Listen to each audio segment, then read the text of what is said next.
Hello everyone, how are you doing? This is MD Tech here with another quick tutorial.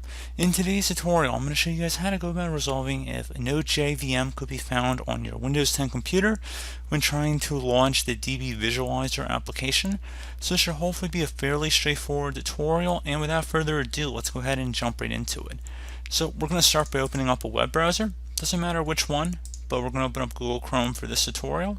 And I'm going to have a link in the description of the video to a Java download web page, so just go ahead and paste it into your browser URL address bar. Select the Windows Online download.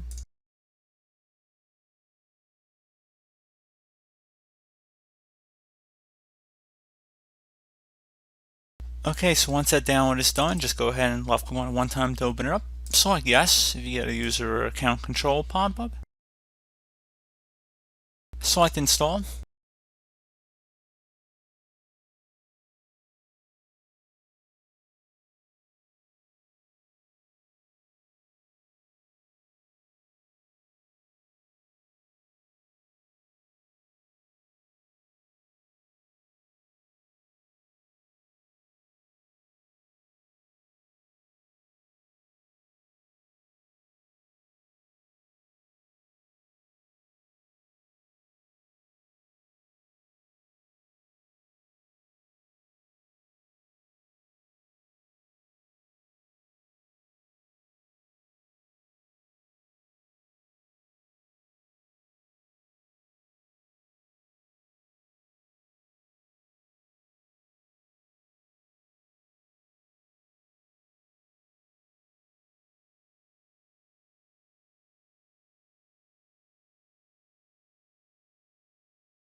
And okay, once that's done, go ahead and select close. Let's just restart your computer, and hopefully that should be about it.